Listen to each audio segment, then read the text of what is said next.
the beat come in right away. I like this intro. He has a very lovely voice. Listen to that clear, the way it rises and dies. Great vocal control, which adds so much ethereal feelings to this sort of like beat. You know, hear that background tone? Mm-hmm. Right? It's got a very soft kind of... Oh, that was a good... This is really good build-up.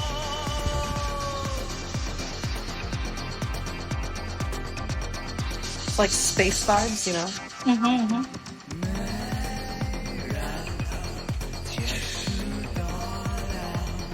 This is good trance. You hear that, like, really good fourth floor beat there, right? Really mm-hmm, easy to dance to.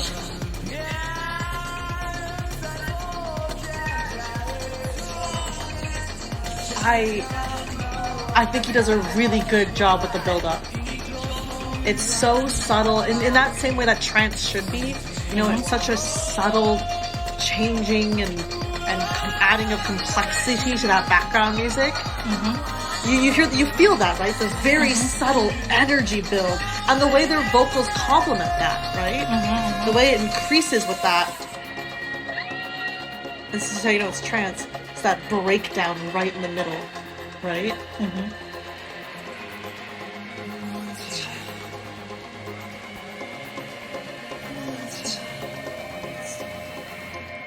This is well done. This is very well done. And then it's all going to come back in right after this. Oh, with the key change. He has an incredible voice for this. Those really high, pure tones. Adds a really, really surreal, really ethereal feeling to it.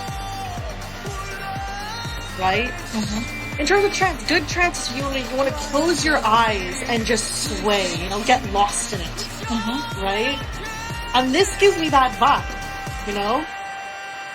Trance is like, if I'm getting poetic here, it should feel, when you listen to it, it should give you that feeling of going out to sea, right? The ebb and flow of it. It's not like other EDM where it's fast changes, right? It's build up and it's breakdown, and it's build up and it's breakdown. It's that ebb and flow, right? So that was really good. I liked the ending as well. Actually, it was a very strong ending. It was a very strong opening.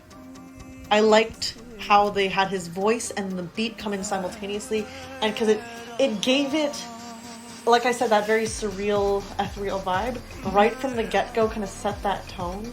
And then he had, in terms of the music, the EDM, such a lovely gradual build-up, you know? It really, it wasn't too heavy, it wasn't complex, in the sense that, like, you know, it's bogging it down, but it increased that intensity throughout it, just in little ways, you know, little sounds, little things, increase in volume here, things like that. The vocals as well did a really good job of how they put it in, so that it got more and more intense. And then the breakdown was also really, really good in that it goes right back to that kind of, you know, ethereal, surreal, you know, like, here we are, kind of listening, and you said, you know, it's Mongolian folk song, right? You said, you know, a voice from the steppes, right? Yeah. And you can kind of hear that. It's that with the way he's singing, with the way he's using his voice, and then with the music, it's got that kind of feeling, right, of being on those hills and hearing the voice echo from afar. It's had the like travel through, just like, yeah, exactly. So this one I actually really like. In general, I'll say I'm not the biggest fan of trance. So in a very, like, personal sense, you know, would I listen to this all the time? Probably not.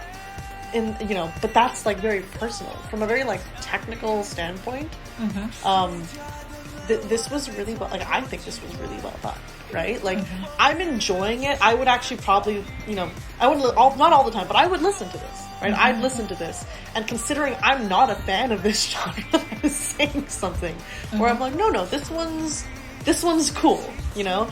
And it's interesting and unique as well.